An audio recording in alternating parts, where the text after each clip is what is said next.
Hey everybody, welcome to the Ronline Report. Today's guest I haven't spoken to in almost a year. Quite a bit has happened to this man in the last year. Please welcome from New Jersey, Gaetano Cisternino. You know him as Guy Cisternino. What is going on, Ron? Well, I looked it up because I wasn't sure when we spoke, and we spoke last October while you were prepping for what would be the last show of 2019 for you. Yep. So to sum it up, last year you did Chicago Pro, got fourth place. Tampa Pro got third place. Then headed off to Legion Sports Fest out in Long Beach, California. Well, no, Romania I did before that, and I got fourth in that. Oh, okay. Yeah, see, the shows I don't go to, I never even, they're not even on my radar. So you did 4 shows last year. And I want to know, first of all, before all this COVID and everything else, what were your plans for 2020 as far as competing? Just the Olympia, and and then the Rock show. Okay. Yeah. Yep. The Icon Pro, is that what he was calling it? The portion of Athleticon, I think. Oh, that I don't know. That I didn't even go as far as that. They went as far as like, hey, we want you to compete, and then hey, it's canceled. Yeah, true. But for the best. So let's sum it up. You went on the MD Global Muscle with Giles Thomas a few months ago and talked about your experience with COVID, because that was the first of several unfortunate events that transpired for you in 2020. So when did you come down with COVID in the year? My birthday's March 21st, so it was like week and a half before that, before like anybody even really talked about like COVID. Yeah, it wasn't really like being talked about. We went out to eat for, I believe it was my sister-in-law's birthday, and it was me, my sister-in-law, my brother, his 2 kids, my mom, and my dad. And I remember being out to eat that night, and and my dad's like, I remember you saying it, and I was sitting there, and I was like, I don't fucking feel good. I was like, I just felt run down. I'm like, I don't feel good at all. And I went home that night, and then for like a week, I felt like shit. And I went to the doctor, and they were like, oh, you have bronchitis. All right. So that's literally what they said. So they gave me an antibiotic and an inhaler. The antibiotic I never took because I knew that bronchitis, just antibiotics not going to do anything. So I took the inhaler, which helped.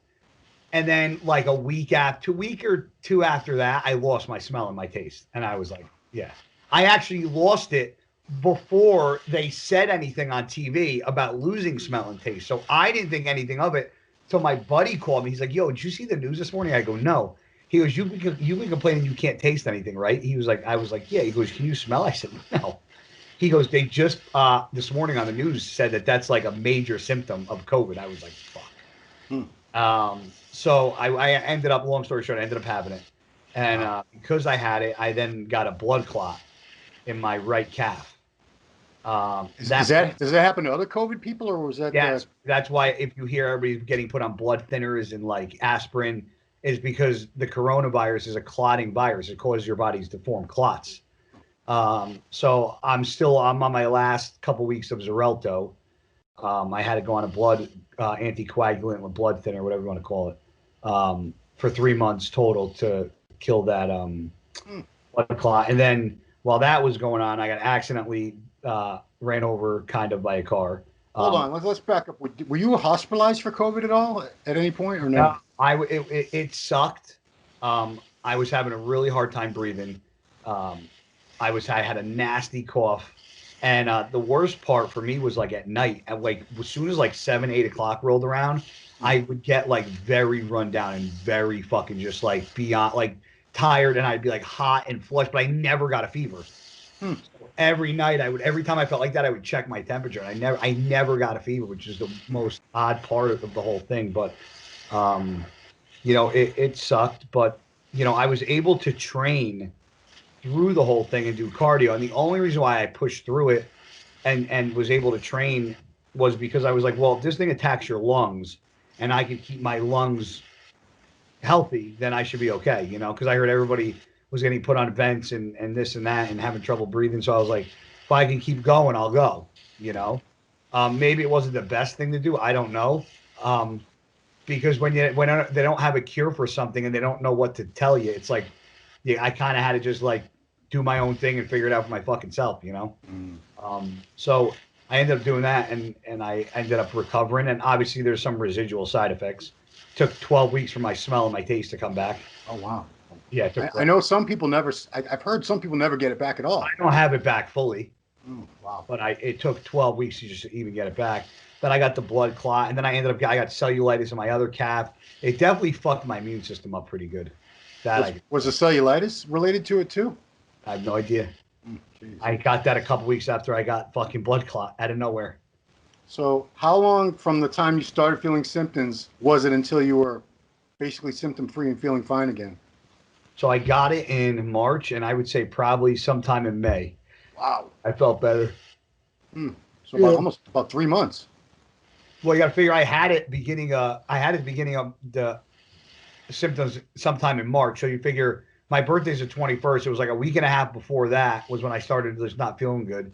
So I figured out it was beginning of March. So beginning of March, and then all of April, and then it was into May.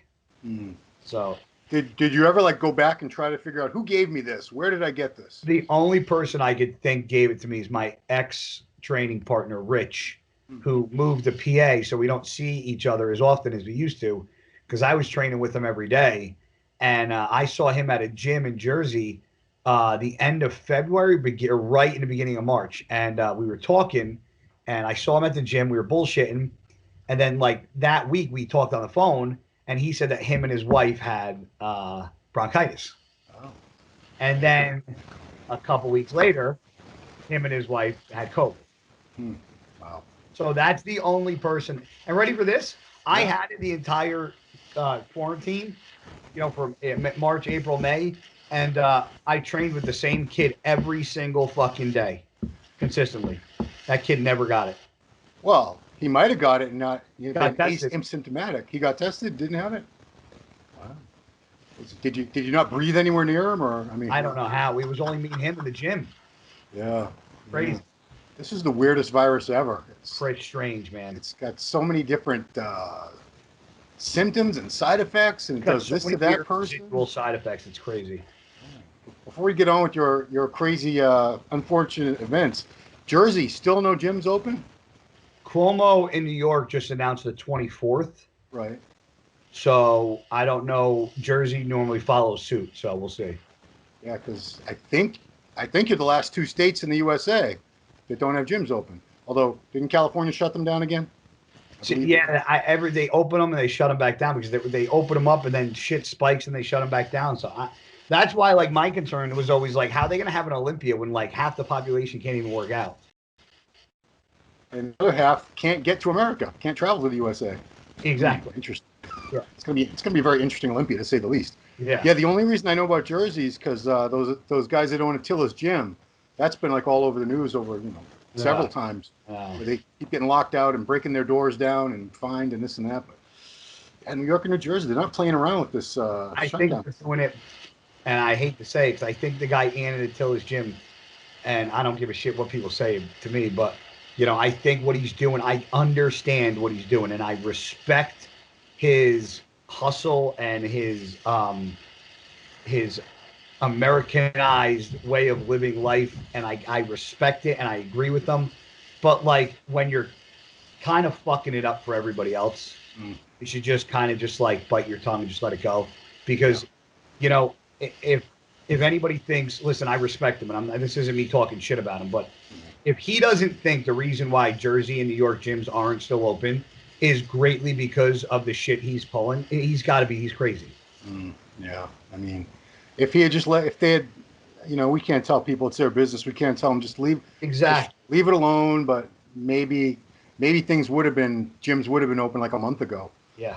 Yeah. I mean, I just wonder with these governors, like, how many of them is that even a priority for? I mean, I know. I'm sure they have people coming at them 24 hours a day with millions of concerns. And, as much as gyms mean to us and how important they are to us, I can imagine a governor being like, that gym stuff. Talk to me like next week or next month. I don't have time for that crap right now. It's the least of my worries. So let's continue. So March to May was COVID, blood clot, and cellulitis in the calf. Oh, there's a dog. Dog's weighing in on this. I had painters in my house, and my dog just is a pain in the ass. So what happened when you got run over by a car? It was an accident. girl I'm dating accidentally fucking. I bent over to pick something up. Yeah. In like and in my it was I went to go grab something out of the car. She let it go. It dropped. It hit the ground. Took a step forward, and I bent over to pick it up. And she had looked behind her. I don't know if she thought I had it in my hand, but I think when she put her hand out the window, I think she had looked behind her to like go in reverse. Yeah. And thought I grabbed it, and then like just like kept her head. I don't know, but all I know is I bent completely over to pick it up. And then as I was bent over, the car just came, like she went in reverse and it right on my foot. Oh my And goodness. sent me right to the ground. I grabbed her side mirror, broke her side mirror off her door. And So ran over your foot. yeah, so then I screamed. She stopped while she was on top of, while her tire was on my foot.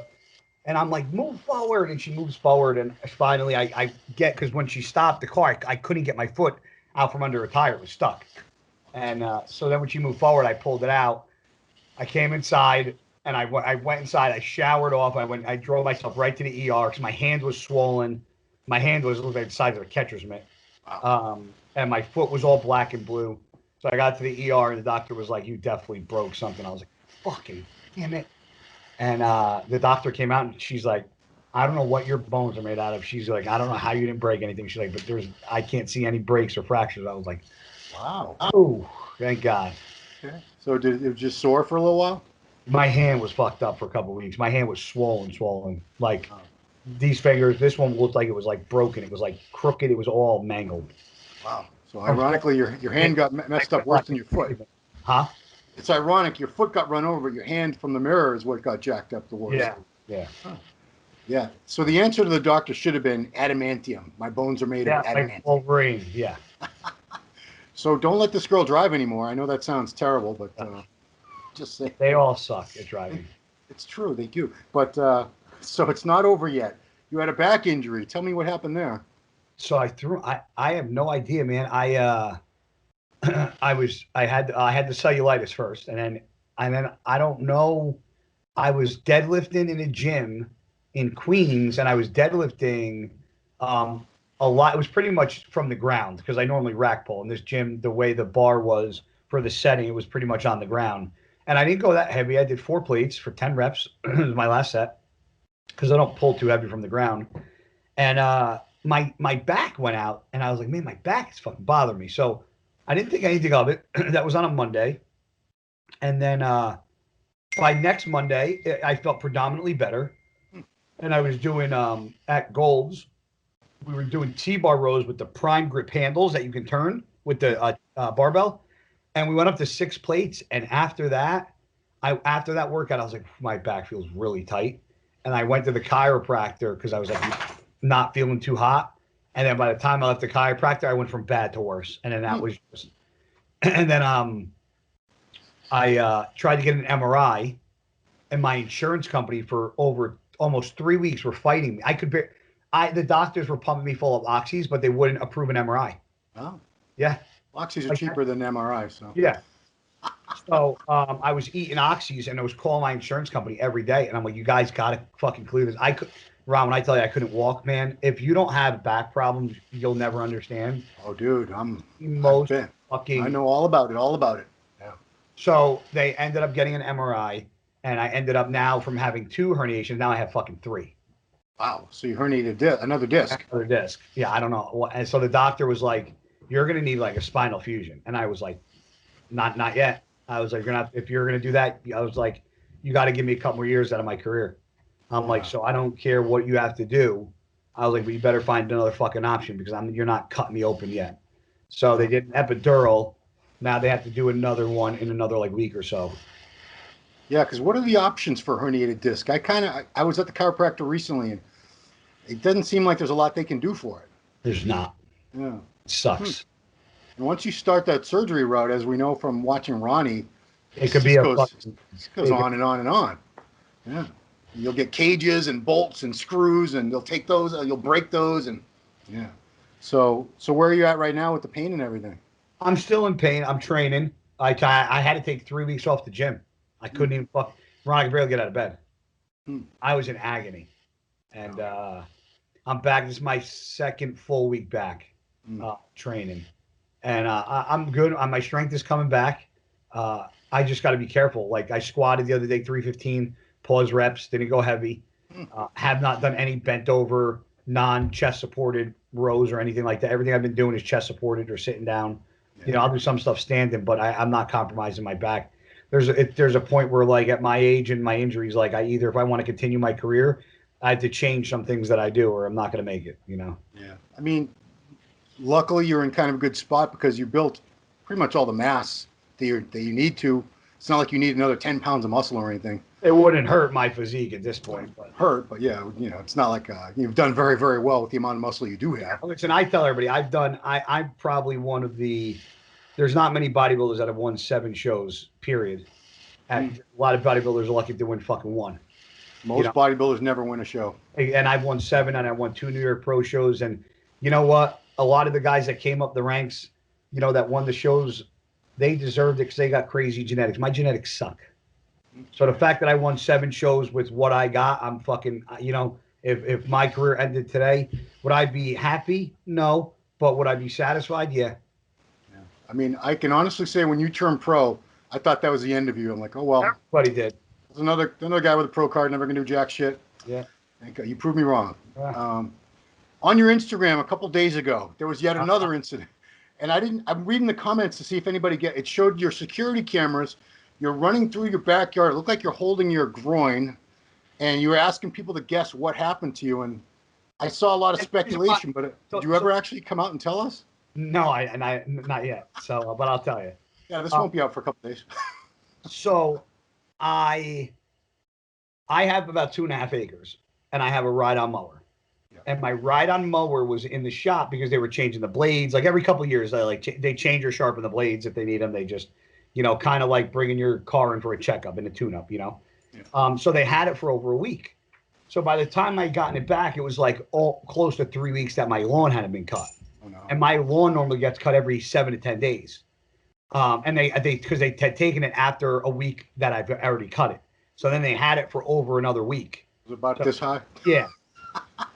So I cut the grass on Friday, and it took me 5 hours with a ride on to cut because it was just that long. You know, it just takes so long. When the grass is long, it takes a long time to cut.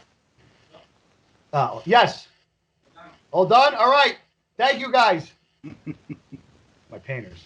Oh, I know. They're leaving. They're just saying it's done. So I was like, I cut my grass on Friday, and I had to train. And I was like, I'm exhausted. I ain't fucking doing anything else because inside where my garden is fenced in. So there's a door, and you can't ride on a tractor through the door. You have to do a push mower. Yeah. So I was like, I'll do that Saturday morning. So Saturday morning, I wake up, I do my cardio, eat my breakfast, and I go outside. And I don't go outside when I do yard working much. I throw on boots, a pair of mesh shorts, no shirt, hat, sunglasses. I go outside. I mean, it's been like 100 degrees out. So yeah, I'm like, if I'm gonna be outside, sweat my balls off. Might as well get a tan. Yeah. So I go outside. I'm mowing inside the bays. I'm going in between the bays. I'm mowing everything, and I get stung in the fucking calf. And I'm like, son of a bitch. Just that now at that moment, that was the 5th time I had been stung this summer. 5th. Wow. And I was like, motherfucker. So I come inside. I get a drink. I'm soaking wet from sweat. So I dry myself off. I wait a couple minutes, cool off a little bit. I go back outside, finish mowing the grass, and take the weed whacker. I weed whack all around the bays, all around the fence. I take the lawnmower. I pick up all the clippings. And then I'm like, all right, I'm all done. So I was like, I'm going to water the tomatoes. And as I'm watering the tomatoes with the hose, I'm picking tomatoes and watering and picking tomatoes. Yeah. And I didn't know it because I didn't know it till the next day because my dad came over yesterday and found it. But my dad comes over. My dad goes, is that where you got stung? And I was like, yeah.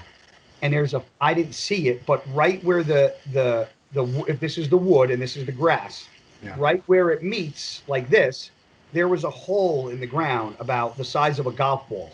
And it was a fucking hornet's nest. God. And what happened is while I was watering the plants at that area, yeah. I leaned over like in a squatting position to reach in to pick tomatoes that were in the middle that I couldn't reach. And when I stood up, 2 bees must have gone up my shorts, and I only had mesh shorts on, and I didn't have any boxer briefs on. Oh no! So all of a sudden, I got stung in my ass, and I went fuck. And then all of a sudden, Ron, I don't like it's funny, but anybody that owns a penis can understand. I then got stung right on the tip of my dude. dick. When I tell you, like right next to your pee hole, like the urethra, stung right fuck there, and I grabbed my fucking junk, and that's what you guys saw. You guys saw me because as soon as I ran into the garage, and I was squeezing my junk so hard because, like, when you get stung, like your first initial reaction is like you go like that, you grab it. Mm-hmm. Well, I didn't want to move my hand because I was afraid if I opened my hand, I didn't kill whatever the fuck it was. So I was squeezing my junk so hard that the next day I blew all the blood vessels. It was like all speckled red from like squeezing it. So I get in the garage, rip my shorts off. By the time my shorts are off, it's already fucking swollen like ridiculously. So I'm like, fuck. So now I'm like panicking. So I run inside. I go into the cabinet. I grab a Solo cup. I fill it with ice, fill it with water, run into the shower, take the Solo cup, and just stick my whole junk in the Solo cup. I just kept it there for however long, took some Benadryl, and then, like, I would say within 5 hours, the swelling went down, everything went away. But, bro, for a good 2 hours, by far the most unbearable pain I've ever felt in my entire life. Did you take a picture when it was fully swollen? Bro, honestly, that didn't even come to my head. It didn't even pop in my mind. Because you know what? When you think about it now, you're like, yeah. And when it happened, like, I was like, my dick's going to fall off. Wow. Dude, this is worse than the back injury, the COVID. Bro, this is the worst. Dude. And this was the worst part, was that I actually Googled what to do, right? Because I figured there's, like, a different protocol when you get stung on your dick than, like, on your hand, you know? Probably, yeah. So I was like, this I can't be the first person that got stung in the dick. So I'm like Googling it. And the only things that pop up, and I urge you to try. Yep. After get done with this interview, just go ahead and Google bee stings on penis. And the only thing you can find are all positives, how all these guys voluntarily get stung in the dicks by bees because apparently getting stung in the dick by bees permanently enlarges your cock. And if permanently. You think I'm lying, just Google it. Permanently? Come on. That I found. I'm looking to try to solve the case of how to stop the pain, and I'm reading people do it voluntarily. Wow, you know what? You're an entrepreneurial guy. The penis enlargement pill industry is a scam, but it's $1 billion industry. You could market like kits where people could have bees and just put it over their junk and sting away. Right, I would get sued. Dude, I'm totally researching this. This is awesome. It was the crazy thing. I'm like, I couldn't find anything. I was like, the one time I'm Googling something to try to find out, like, how to stop it. I'm reading, like, no, you should keep getting stung. Wow. I guarantee you a bunch of guys, at least one guy from this interview, at least one, somewhere out there, is going to smear honey all over his dick and lay outside near like a bunch of bees or something. Dude.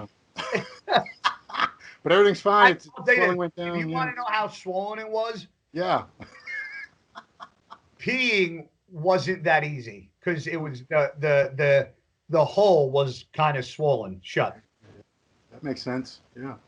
But it went down. It was just ice and everything, and you didn't have to go to the hospital, nothing like that. I text my aunt, who's a nurse practitioner, and I'm like, when I tell you I was in agony, bro, it was, when like somebody gets kicked in the balls and like you hear them go like all the air, like that's how I was talking. Like I couldn't get like the air in my lungs. But I called my aunt. My aunt's like, you need to take Benadryl. She's like, ice, and she goes, and if it gets really swollen, so you're gonna have to go to the ER. I'm like, can you imagine this? I mean, people have gone to the ER for more embarrassing things than that. Can you take a look? Dude, there's people go to the ERs with like weird objects stuck up their butts. So yeah, but that's voluntarily. True, true, true. So the same day you got stung in the calf, the ass, and the dick. Yes. So now this summer I've been stung 7 times. Dude, you need to call an exterminator or something. This is not Bro, right. Terminex, they come out every fucking like scheduled. Wow, yeah. I mean, Last night I played Recon. My dad found it, so I bought this like Hornet Wasp fucking killer. yeah. I went out there at like 11 o'clock, and I put the fucking can up to the hole and just went. Yeah. And just let the whole entire can fucking empty. Yeah. And these are regular hornets because we don't have the murder hornets all the way over here yet. I think they're still in Seattle area or something. I have no idea. Whatever it was, this thing definitely tried to murder me because tried to take my man. Damn, dude. Yeah. You did save the best for last. That was the best terrible thing to happen to you in 2020. And I hope to God it's the last bad thing that happens to you. Dude, if something else happens, I don't know how much more I could take, Ron. Well, some good things, at least one good thing did happen to you. You signed with Blackstone Labs. You were a Blackstone Labs athlete. Tell me how that happened, how that came about. Well, I signed a piece of paper saying that I can't talk about why I'm not with the former company, but let's just say it didn't end on really positive note. And for a long time, I've known PJ for 20 fucking years. I've known him for a long time. Yeah. And, PJ has had issues in the past with friends and having athletes as his friend. And he always told me, he's like, bro, I'll never bring you on. He's like, because you're one of my longest friends that I've had. He goes, and every time I bring on a friend for business, he's like, it always ends bad. And then, with the whole Keon thing happened, prior to that, I don't want to say let go. I got the determining day that I no longer had a sponsorship with MFIT was on May 27th. Was the day that I got out of the hospital for my blood clot. Okay. So around that time, me and PJ had started already talking.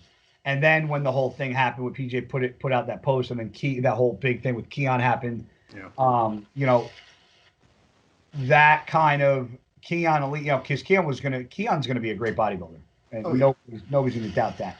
And I think PJ thought he had him for a long term, and he didn't. And I had a lot of offers and a lot of companies that reached out to me that have great fucking products, and the people are great. And people are like, oh, why didn't you go with, because I had offers from HD Muscle. I had offers from, Stop It. I had offers from HD Muscle, from Fuad's company. Hostile. Yeah. And some people were like upset that I didn't go with like a smaller brand. But the reason is because, and I told PJ this, in the next, let's say 2 years, I want to have my own company, my own brand, my own thing. And I honestly don't want to go to a smaller company that's kind of just starting and put all my eggs in that basket to grow somebody else's brand when in, 2 years' time, they're going to be a competitor of mine because we're going to be fighting for the same people. So I'd rather be with a brand that already has brand integrity and already has brand awareness, and that I don't have to build myself and put as much legwork into, because 6 years of being with startup companies, it's a lot of legwork, man. And I got sick and tired of fucking doing it, and I was questioning my worth as an athlete. But the amount of companies that reached out to me was mind blowing. Like, I couldn't believe the amount of companies that reached out to me. And I was like, you know what? That just goes to show, like, obviously I do something that not a lot of people do on social media, which is why, people go, oh yeah, like bodybuilders don't make money. And they're right. 99% of bodybuilders don't make a damn thing. But there's 1% of bodybuilders that do things differently than the other 99%. And I'm that 1% of people that do things differently. Yeah. I mean, why I make what I make. Yeah. And your Instagram following, people can follow anybody they want or not, or unfollow, whatever. And you have a very loyal following in your videos and everything. You get reposted a lot. Your training clips get used in other things like Machiavelli Motivation all the time. So clearly you hit a chord with a lot of people. Yeah. And I think it is because they know you weren't a genetic freak. You weren't like a Ronnie Coleman that just blew the F up and won every damn show. You weren't like that. You fought, you scratched, and anyone who's seen you train in person or on video, that you earned every damn ounce of muscle on your body the hard way. I try. It is inspirational. But you say PJ didn't want to work with you because you're a friend. So you've worked with a lot of companies where I'm sure you didn't have much of a relationship with the owners or anything. You didn't know them. How is it different? Is it better that you actually do know the owner of the company and you're on a friendly basis with them? PJ knows me and knows like since this has been going on, like me and PJ talk more now. And we don't even really talk about like business stuff. We're just like more engaged with each other. He knows he doesn't have to worry about me doing my job. I don't have to worry about him being paid, which in other sponsors was a fucking huge problem. Mm. And that's what sucks is that like you see athletes sign with companies and you see like like it happened in my last company, like I'm no longer with MFit and everybody's like, oh, now Blackstone has the best products, and I'm like, well, you know what, I got sent a million products by a million different companies, and I went with the company that I thought was the best for me, and I liked and then obviously the product sucked, I wouldn't have went with them. Yeah. But people start pointing the finger like, oh, now Guy's not with this company, now he jump ship and go to, and not 99% of the time, if something happens between an athlete and a company where they don't meet, something happens where the athlete leaves or whatever, it usually has something to do with somebody not getting paid. Yeah. And this industry is huge for owners of companies not paying athletes. Yeah. And when that happens and the athlete speaks up, a lot of companies like to make it seem like, oh, I'm the owner of the company. Like, I don't care what the contract says, because a lot of contracts can be null and void just because the owner can get rid of a contract just because they don't like what you're wearing today, So there's no like really there's no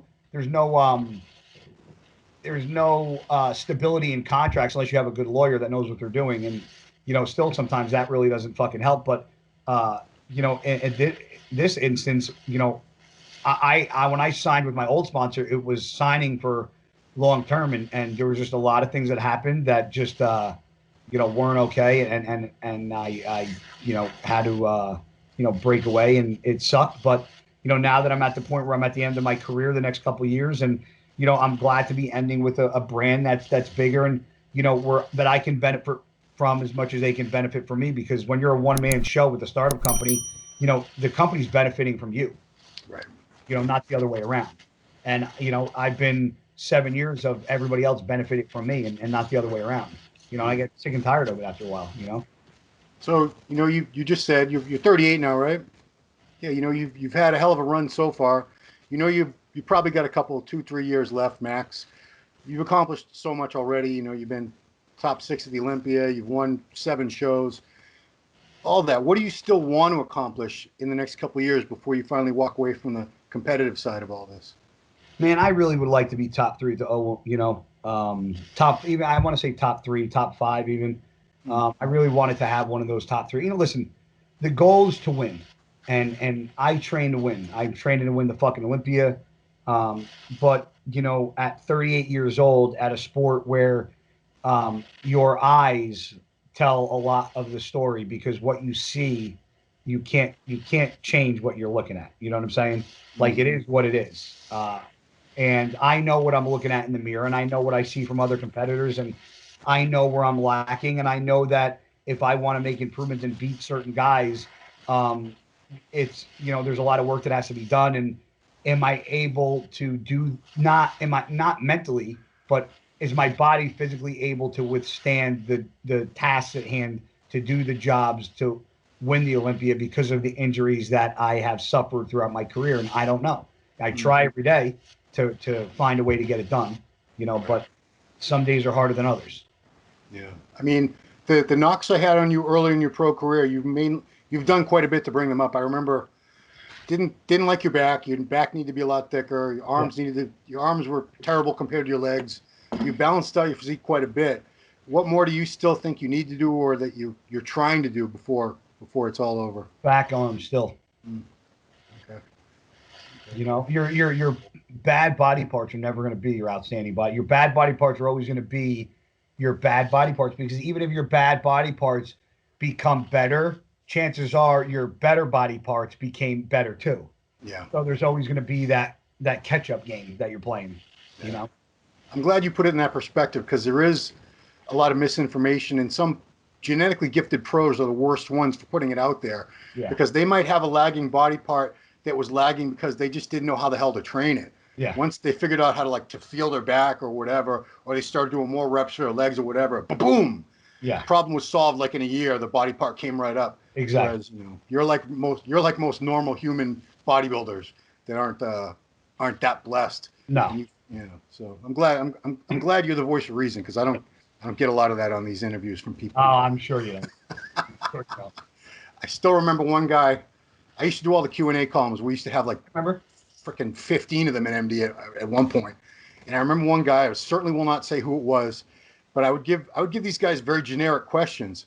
And someone said, "My biceps won't grow. What should I do?" And the guy, he was quiet for me, and he goes, "What do you mean his biceps won't grow? Does he train him?" I said, "I assume he trains them." He goes, "Why wouldn't they grow?" I said, "Not everybody just grows when they do things. It's crazy how that thought process works for some people." Those are the genetic freaks. So Olympia is in December, which gives you 5 months. Still planning on doing it? Yeah. Okay, awesome. Yep. I'm not dieting yet. I'm still in the phase of putting on weight. I don't need 20 weeks to get in shape. If you need 20 weeks to get in shape, you got to be a fat fuck. It takes me fucking 10 if I'm lucky. So I'll start dieting 12 weeks out. Right on. And another weeks to fucking. Is that like October? End of October? Middle of September. Middle of December. Oh, okay. You got a couple more weeks here to play with. 6 weeks. Awesome. Yeah. So you just got to stay away from hornets. Hornets, girls. You could catch COVID again, so be careful with that too. Yeah. I need to be bubble wrapped in a bubble. But gyms, your gym situation's been okay this whole time. I won't say who it is because I won't put him on blast. But has been a gym owner through the whole thing that allowed me to train whenever I want and just have the gym to myself. So it was cool because he was like, "Listen, you're getting ready for the Olympia." He was like, "I would never take that from you." So it's fucking cool, There's a lot of people out there who were led into gyms during the quarantine. I didn't post about it because I felt that was disrespectful. And I talked about that in one of my rants, how I thought it was disrespectful that people were kind of throwing in other people's faces. But, I was able to train, but I didn't post about it. Yeah, which you did the right thing because, there's a lot of people who were getting so butthurt because they're at home with their little crappy whatever, a couple pink dumbbells, and they're watching somebody in a full gym that they can't go in. Wow. At one point, no matter where you were, there was no state even. You couldn't even drive 8 hours to a gym if you wanted. There was nothing open for the longest time. Well, cool, man. I'm glad you're all set for the Olympia. You don't need time to your injuries. You can work around. Condition wise, it's never been an issue with you. No. So yeah, you're good. And you're with Blackstone, great company. Yeah, you're in a good spot, man. I'm good to see it. Good, bro. Happy to see it. Yeah, man. That's it, man. Thank you for the update, guy. Always a pleasure. I can't believe it was almost a year since we crazy. Talked. Yeah. My life is flashing right by, man. What's going on? 2020 is almost halfway over. It's insane. Though this year has seemed very long, hasn't it? Well, yes and no. I mean, COVID's been over 5 months.